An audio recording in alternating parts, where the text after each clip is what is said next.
ნათელი მაგალითი არის უკრაინა. ანუ უკრაინას გაცილებით მძიმე მდგომარეობა ჰქონდა ვიდრე საქართველოს. ეს იყო პოლიტიკურად დაქუცმაცებული ქვეყანა, კორუფციის ჭაობში ესე ვთქვათ ჩართული, სამხედრო რეფორმები, რომელიც ძალიან ჩამორჩენილი იყო და მის წინააღმდეგ რუსეთი არამხოლოდ ჰიბრიდული, ძალიან ძლიერი ჰიბრიდული ფაზა ჩაატარა, როდესაც რაც ჩვენ ვიცით 5 მილიარდამდე დოლარი უბრალოდ პოლიტიკური ელიტის და გარკვეული ელიტის მოსყიდვაში ჩადო.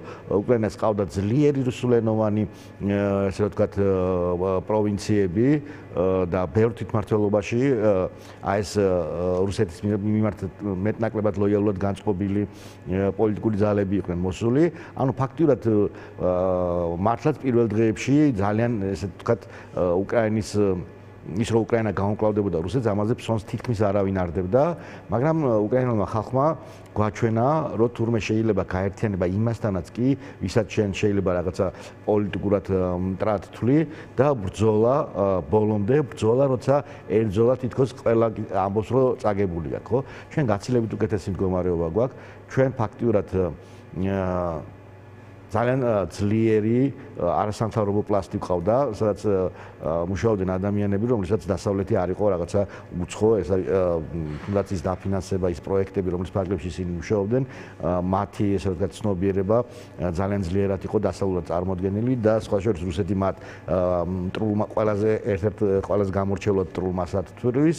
ეს იყო სამხედროები, თავდაც ამის რომ ყოველთვის იყო ფლაგმანი დასავლეთთან ურთიერთობის და მისი სამხედროების 90-99% ოფიცრების განსაკუთრებით დასავლეთში ჰქონდა განათლება მიღებული და მისიებში მონაწილეობაზე არაფერს არ ვამბობ, როცა ათასობით ქართველი უბრალო ყმაწვილი ადამიანები ამერიკელების და სხვა დასავლეთის ქვეყნის სამხედროების გვერდით 6-8 თვის განმავლობაში და ზოგიერთი რამდენჯერმე მისიაში იღებდნენ მონაწილეობას.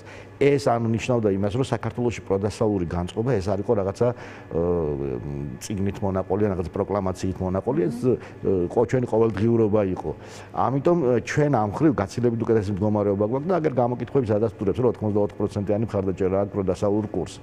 აქედან გამომდინარე და ჩვენ ვართ ჰიბრიდულ ომში. ანუ ძალები რუსეთს ეხა რომ ძალისმიერად მოახდინოს საქართველოს ოკუპაცია, ამის ძალები არ გააჩნია და როგორც ჩანს ბოლო ინფორმაციით, კარგი ხნის განმავლობაში არ გამოუჩნდება, იმიტომ ის უკრაინაში კიდე დიდხანს იქნება ამ ომში ჩართული და სულ უფრო და უფრო გამოიფეთქება. თავის სიტყვი ახლა უცებ და დავამთავრებ. ანუ დიახ, გეთანხმებით რუსთაველზე არის რუსთაველ არ პოლიტიკურ პროცესში, მოგდა საქართველოში არ არის. პოლიტიკურ პარტიებმა შეიძლება შვებულებაში გავიდნენ ახლა დროებით შეწყვიტონ პოლიტიკური მოღვაწეობა და გადაერთონ საზოგადოებრივ მოღვაწეობაში. ეხლა მთავარია იმ ახალგაზრდების და აქტივისტების კონსოლიდირება და ეს პროცესი მიდის და მალე ოცნება ძალიან გაკვირვებული დარჩება თუ რამდენად ერთიანი იქნება, რამდენად კონსოლიდირებული და რამდენად გეგმაზომიერი პროტესტი, რომელიც რუსთაველზე არის და ნელ-ნელა კვლავ ის ძალებს მოიკრებს.